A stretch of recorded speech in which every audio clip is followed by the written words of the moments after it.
Me llamo Julián, tengo 29 años, y esta historia empieza el día en que me dijeron, sin rodeos ni tacto alguno, que no formaba parte de la familia.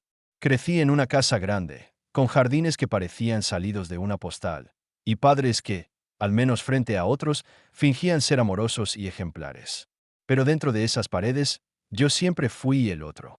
El hijo callado, el que no se parecía a nadie, el que tenía que ganarse cada pequeña muestra de afecto como si fuera un premio.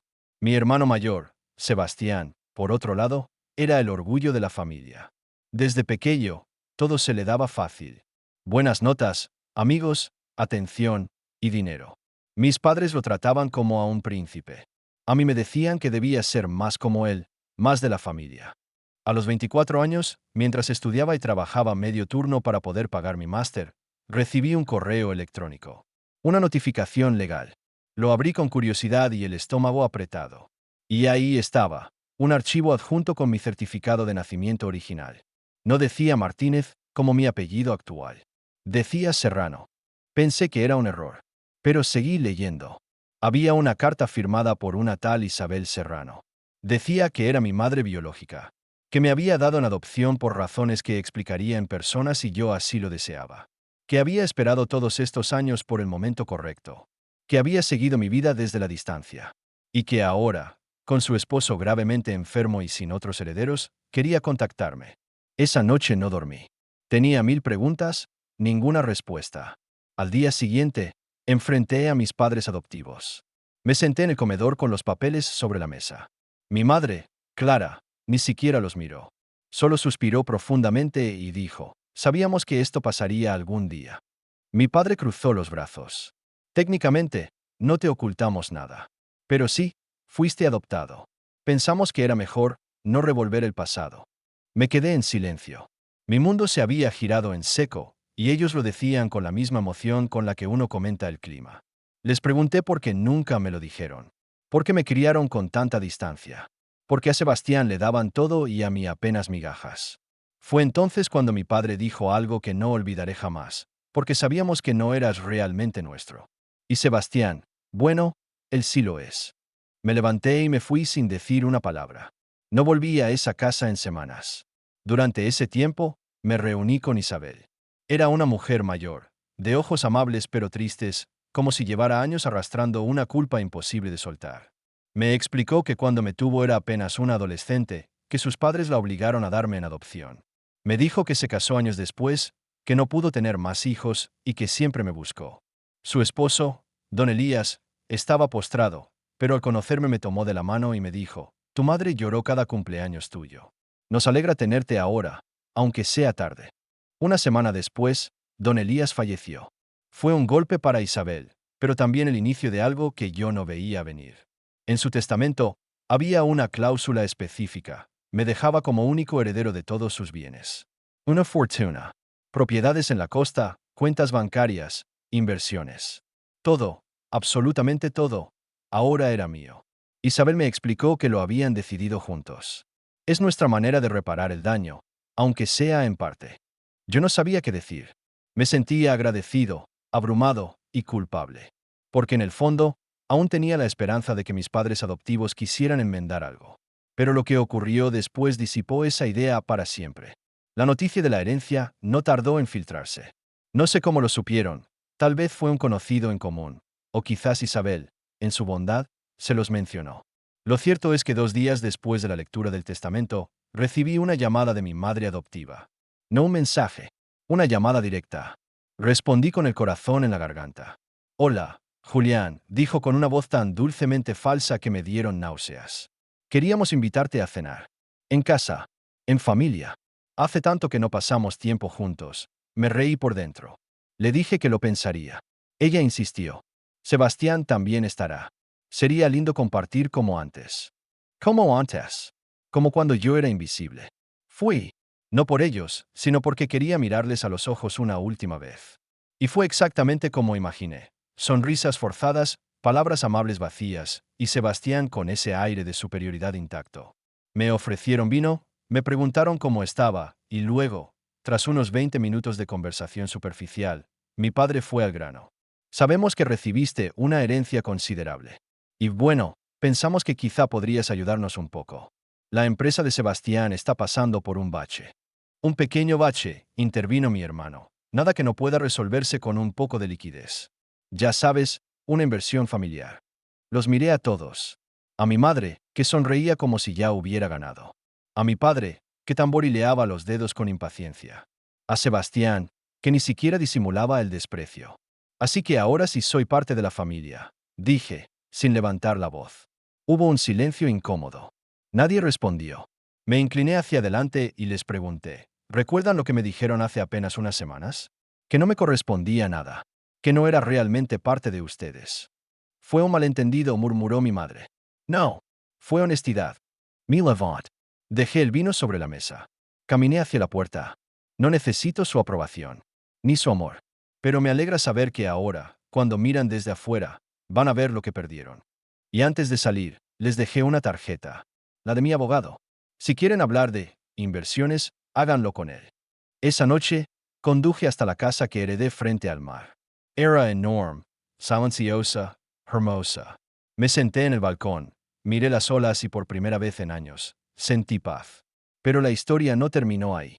Al día siguiente, tocaron el portón de mi propiedad. Y allí estaban, mis padres adoptivos. Con Sebastián.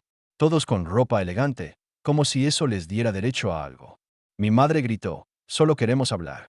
Y yo, desde el balcón, respondí. Yo ya escuché todo lo que tenía que escuchar. Y entonces ocurrió algo que no esperaba. Sebastián se adelantó unos pasos, ignorando completamente la reja cerrada que los separaba de mi entrada principal. Julian, escúchame. Esto no tiene por qué ser así. Somos hermanos. Su voz sonaba forzada, como si ni él mismo se creyera lo que decía. Su chaqueta de diseñador, el reloj reluciente que seguramente todavía estaba pagando en cuotas, todo en él gritaba desesperación disfrazada de orgullo. Me mantuve en silencio por unos segundos. Apoyado en la barandilla del balcón, lo miré con calma. Hermanos, repetí, casi con ironía. Cuando éramos niños, ¿alguna vez te interesó si tenía para el almuerzo? ¿Alguna vez compartiste algo conmigo que no fuera una burla?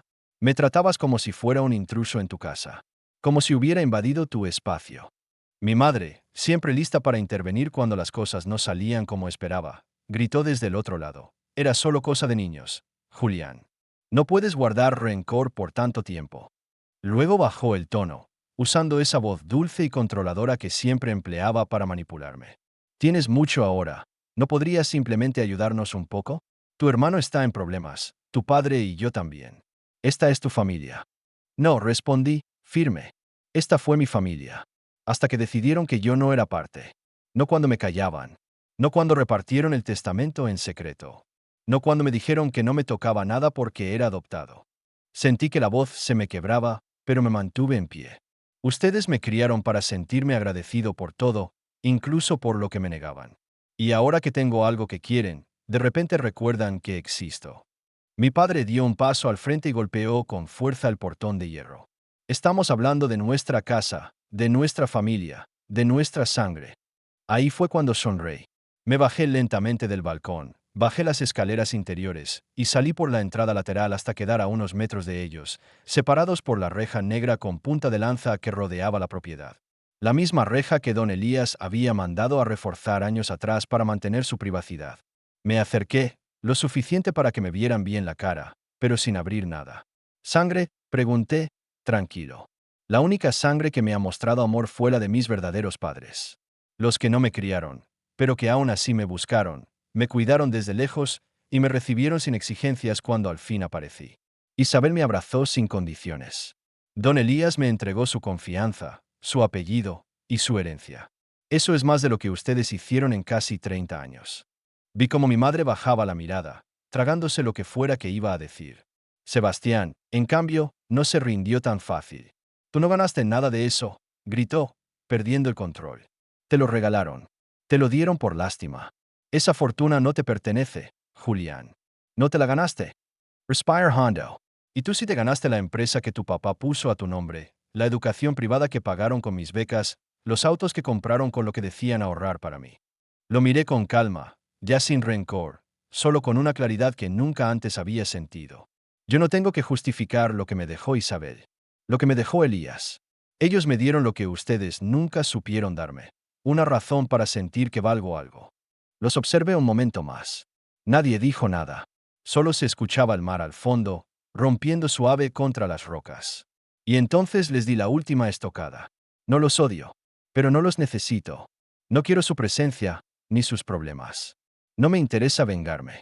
Solo quiero vivir mi vida sin que me arrastren a la suya. Por eso, si vuelven a aparecer sin invitación, tendrán que hablar con mis abogados. Me giré y caminé de vuelta hacia la casa, sin mirar atrás. Pero justo cuando puse un pie en el umbral de la puerta, escuché la voz temblorosa de mi madre. No gritó esta vez. Solo murmuró, apenas audible. Nunca nos vas a perdonar. Me detuve. No volteé. Cerré los ojos por un segundo y respondí. Tal vez un día. Pero no mientras crean que merecen algo más de mí. Y cerré la puerta. Lo que no sabían, lo que ninguno de ellos podía haber imaginado, era que esa misma mañana, algo más había ocurrido. Algo que cambiaría todo y dejaría en evidencia sus verdaderas intenciones. Esa mañana, justo antes de que mi antigua familia apareciera rogando detrás de las rejas, recibí una llamada de Lucía, la abogada que manejaba el fideicomiso que don Elías había preparado antes de morir. Lucía era meticulosa, directa y nada sentimental. Pero esa vez, su tono tenía una extraña mezcla de emoción contenida y gravedad. Julián, dijo, necesitamos que vengas a la oficina esta semana. Hay algo más que no estaba incluido en el testamento principal. Elías lo dejó en manos de un notario independiente, separado de todo, con instrucciones claras de no revelarlo hasta después de cierta revisión de identidad. Me extrañó. ¿Algo más? Sí. Hay otra propiedad, y documentos adicionales que debes ver con tus propios ojos. No puedo explicarlo por teléfono. Pero, no es cualquier propiedad. Es muy simbólica. Me había intrigado, pero no tuve tiempo de ir ese mismo día. La visita inesperada de mis padres adoptivos me absorbió por completo, y el día terminó en una tormenta emocional que aún no terminaba de procesar. Pero la curiosidad me carcomía. Así que al amanecer del día siguiente, me subí al coche y conduje hasta la oficina de Lucía. Tenía una sensación rara en el pecho, como si estuviera a punto de abrir una puerta que había estado cerrada toda mi vida sin saberlo. Lucía me recibió con un café caliente y una carpeta gruesa sobre la mesa. Antes de que leas nada, dijo mientras cerraba la puerta y se sentaba frente a mí. Quiero advertirte, esto puede remover muchas emociones. Pero Elías quiso que supieras la verdad completa. Asentí en silencio. Abrí la carpeta. En la primera página, había una foto, en blanco y negro. Y ella mostraba a una mujer joven, embarazada, sonriendo con timidez. Y junto a ella, un hombre de rostro familiar. Me costó unos segundos procesarlo, hasta que lo reconocí. Mi padre adoptivo. Mi mente se congeló. ¿Qué? ¿Qué es esto? Pregunté con la voz atrapada en la garganta. Lucía señaló las siguientes páginas. Una serie de documentos, certificados de nacimiento anulados, notas manuscritas y, al final, una carta con la firma de Elías. Una confesión. Una verdad que nadie me había contado jamás. Elías no solo me había dejado una fortuna, me había dejado su redención. En la carta, contaba cómo, años atrás, cuando Isabel quedó embarazada de un hombre mayor y casado, un político local con poder y dinero, la familia de él presionó para que el embarazo se mantuviera en secreto. Aquel hombre tenía una reputación que mantener, y un matrimonio que fingía sostener. Cuando el bebé nació, lo entregaron a otra familia, a cambio de favores políticos, económicos. Ese hombre era mi padre adoptivo. Mi madre biológica había sido obligada a firmar papeles que no comprendía, creyendo que era por el bien del bebé. Elías, al enterarse años después, cuando se casó con Isabel, se dedicó a rastrear mi paradero. Y cuando finalmente supo que me habían criado bajo el mismo techo del hombre que les había robado todo, juró compensarlo de alguna forma. Ellas candidas. Para no poner en peligro a Isabel. Por eso me habían tratado como a un extraño. Porque era un secreto vivo. Un recordatorio constante de una traición que ellos preferían enterrar. Sentí una mezcla de furia, tristeza y una especie de vértigo emocional. Todo tenía sentido ahora. Todo encajaba. Los silencios. Las miradas. La distancia. No solo me adoptaron por caridad. Lo hicieron por conveniencia. Por cubrir una vergüenza. Por atar cabos que nunca debieron haberse cruzado. Lucía me dio espacio. No me dijo nada durante varios minutos. Yo solo me quedé ahí, leyendo la carta una y otra vez, con los dedos temblorosos y la garganta cerrada. ¿Y la propiedad? Pregunté al fin, como si necesitara una excusa para salir de aquel huracán. Lucía asintió, sacó otra hoja y me la deslizó. Era un título de propiedad. Un viejo edificio de oficinas en el centro de la ciudad. Aquí comenzó todo. Aquí trabajaba tu madre cuando lo conoció. Isabel quiso que lo tuvieras. Dijo que era el símbolo del inicio y del final. No sabía si reír o llorar. Salí de esa oficina con la carta bien guardada en mi chaqueta y la mente dando vueltas como una tormenta. Conduje por horas sin rumbo claro. Pasé por calles que ya no reconocía, vi rostros que no tenían nada que ver conmigo, y me di cuenta de algo. Esa historia no solo era sobre venganza. Era sobre identidad. Sobre quién fui obligado a ser y quién realmente soy. Esa tarde, mientras me servía un café en la terraza de mi nueva casa frente al mar, mi móvil vibró. Era un número desconocido. Contesté sin pensarlo. Julián, dijo la voz de mi padre adoptivo, seria, sin rastro de la falsa amabilidad del día anterior. Necesitamos hablar. Urgent. No sobre dinero. Es algo más. No dije nada. Hay cosas que no sabes. Cosas que no deberían salir a la luz. Si hablas con alguien más, podrías destruir más de una vida. Y fue ahí donde supe que esta historia aún no había terminado. Ni de cerca. Me quedé en silencio con el teléfono en la oreja, escuchando solo su respiración al otro lado de la línea. Era pesada, casi temblorosa, como si acabara de darse cuenta de que su castillo de secretos empezaba a resquebrajarse. Esperaba una respuesta, una reacción, tal vez una promesa de que no diría nada. Pero yo no tenía palabras que ofrecerle. ¿Estás ahí? Insistió, esta vez con un dejo de ansiedad más palpable. Julian, escúchame. Sé que estás molesto y tienes todo el derecho. Pero si esta información se hace pública, no solo afectará mi reputación. Hay personas involucradas. Cosas que podrían llevar a juicios. Demandas. Escándalos. Tuve que cerrar los ojos por un segundo. No porque me doliera lo que decía, sino porque me resultaba nauseabundo. Durante años me trataron como un peso, una carga silenciosa, un favor mal hecho. Y ahora que todo se volteaba, me hablaba como si yo tuviera el poder de destruirlo. Como si fuera una bomba que él mismo fabricó y ahora no supiera cómo desactivar. Entonces habla, le dije al fin, en voz baja pero firme. Dime qué más has ocultado. Hubo una pausa. ¿Dónde estás? Eso no importa. Solo habla. Otra pausa. Luego un suspiro largo. No fui yo quien decidió que te adoptáramos. Fue tu madre, dijo, refiriéndose a Clara, su esposa. Ella sabía todo desde el principio. Ella lo supo incluso antes que yo. Tus abuelos, los padres de Isabel, eran influyentes en su tiempo, pero tenían miedo del escándalo. Querían que todo desapareciera. Cuando supieron que Clara no podía tener más hijos, ofrecieron un trato. Te entregarían a cambio de contactos. Apoyo político. Fue su forma de escalar posiciones. Sentí un escalofrío recorrerme la columna. ¿Y tú qué hiciste? Pregunté con la mandíbula apretada. Acepté. Era conveniente para todos. Y Clara insistió en que tú no debías saber la verdad. Que era mejor criarte con disciplina para que no se te subiera a la cabeza el origen que traías. Siempre dijo que tenías que estar agradecido de tener un techo, de tener educación. Que no eras como Sebastián. No soy como Sebastián, le respondí con un hilo de voz cargado de rabia contenida. Y me alegra no serlo. Julián, por favor, dijo, casi suplicando ahora. Lo que hicimos estuvo mal. Pero exponerlo todo solo va a causar más daño. A ti también. Nadie necesita escarbar tanto en el pasado. Ya tienes lo que querías.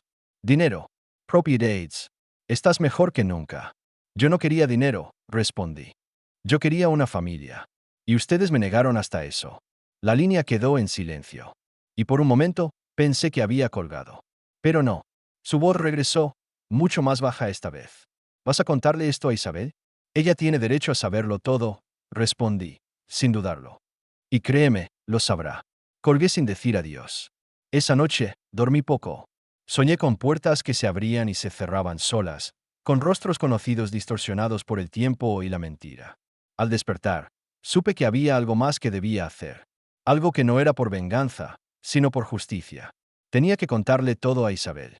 No solo la verdad que ya conocía, sino esta versión oculta, perversa, donde su hijo fue entregado como una moneda de cambio, y donde Clara, la mujer que me crió con frialdad calculada, había sido parte activa en ese acuerdo. La encontré en su casa, sentada en la galería, mirando al mar como si buscara respuestas en las olas. ¿Está bien?, preguntó en cuanto me vio llegar. No respondí de inmediato.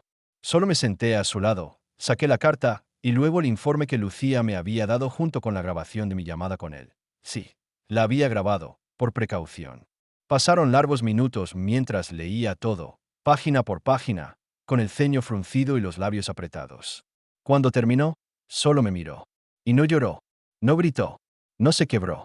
Sabía que él tenía algo que ver, dijo al fin, con voz serena.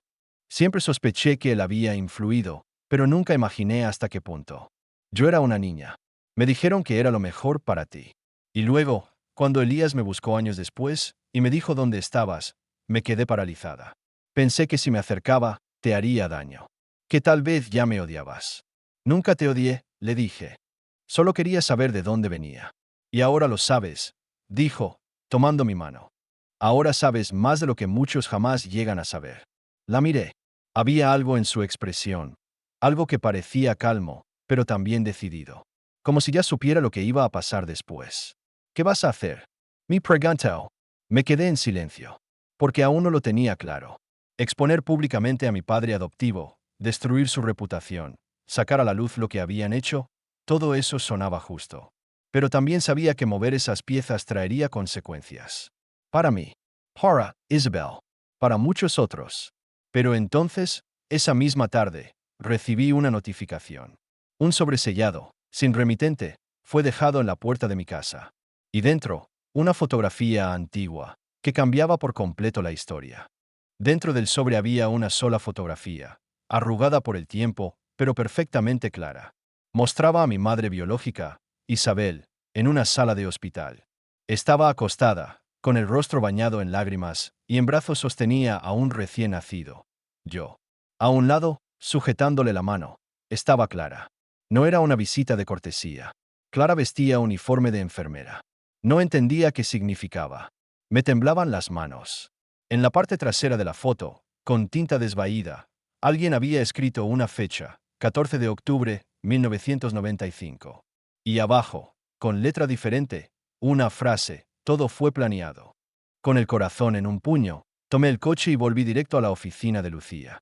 Le mostré la foto sin decir nada. Ella se quedó en silencio, leyéndola con la mirada. Luego abrió su portátil, accedió a los archivos legales relacionados con mi adopción. Tras varios minutos de búsqueda, encontró lo que nadie había querido ver hasta ahora. Clara había trabajado en ese hospital, el mismo donde nací. Pero no solo eso, ella había falsificado parte de los documentos del parto. En el sistema original, yo estaba registrado con el apellido Serrano. Pero días después, un archivo nuevo apareció. Julián Martínez, hijo de Clara y Guillermo Martínez. Sin huellas claras de autorización judicial. Sin notificación a Isabel. Solo una adopción forzada disfrazada de procedimiento médico. Mi adopción fue en realidad un robo legalizado. Me senté sin poder respirar. Lo que siempre sentí como una injusticia emocional. Ese frío, esa distancia, era, en el fondo, el eco de algo peor. Una mentira construida desde el momento en que respiré por primera vez. No me entregaron. Me quitaron. Y Clara fue el instrumento. Durante días no salí de casa. No respondí llamadas. Ni siquiera a Isabel. Necesitaba tiempo para procesarlo. Pero la rabia no se calmaba. Se convertía en una energía hirviente que me quemaba el pecho. Entonces hice lo que había evitado hasta ese momento. Expuse la verdad. Con Lucía, preparamos una denuncia formal. Presentamos las pruebas, los documentos adulterados, la carta de Elías, la grabación de mi padre adoptivo y la foto como pieza clave. El caso fue entregado directamente a la fiscalía, y los medios, inevitablemente, se enteraron. No fue mi intención hacer de esto un escándalo, pero cuando una historia así sale a la luz, la sociedad no tarda en reaccionar. En menos de una semana, Clara fue citada a declarar. La prensa la fotografió saliendo del juzgado, con gafas oscuras y un silencio que pesaba más que cualquier palabra. Mi padre adoptivo intentó contactar conmigo varias veces, enviando cartas, mensajes, incluso apareció una mañana frente a mi casa, gritando que me estaba destruyendo la vida. Pero no abrí. Solo dejé que los guardias lo escoltaran de vuelta a la calle. Sebastián, por su parte, desapareció del mapa. Sus cuentas congeladas, su empresa colapsando por deudas y su círculo de amigos empezando a deslindarse de él tan rápido como podían. Sin la red de protección familiar que antes lo sostenía, finalmente se enfrentó al mundo real. Supe que se mudó a un departamento pequeño en las afueras de la ciudad. Me hubiera dado lástima, si no fuera porque él fue cómplice silencioso de todo. Isabel, por fin, conoció toda la verdad. Le entregué la foto, los documentos, y la acompañé cuando declaró formalmente ante las autoridades. Recuerdo cómo me tomó del rostro con ambas manos y dijo, pensé que te había perdido para siempre. Pero ahora estamos juntos, y eso nadie nos lo puede quitar. No lloré entonces. Pero esa noche, en mi cuarto, sí lo hice. Por todo lo que me robaron. Por los años sin madre. Por los cumpleaños, sin abrazo. Por las noches en que me pregunté si valía algo. Meses después, el juzgado emitió la resolución final. Clara fue condenada a 3 años de prisión por falsificación de documentos oficiales, usurpación de identidad y manipulación de registros médicos. Mi padre adoptivo, aunque legalmente más protegido por no haber sido autor directo, quedó expuesto públicamente y enfrentó una serie de demandas civiles. El apellido Martínez, que durante tanto tiempo llevé con resignación, fue legalmente reemplazado. Ahora era Julián Serrano, como debía haber sido desde el principio. Celebramos en la casa frente al mar. Solo Isabel, Lucía, un par de amigos cercanos y yo. No fue una fiesta ruidosa, sino una tarde tranquila, con vino suave, risas sinceras y silencio del bueno, ese que solo aparece cuando todo está, al fin, en paz. Miré el horizonte y sentí el viento en la cara. No gané la guerra con gritos ni venganza ruidosa. La gané con verdad. Y a veces, eso es más que suficiente.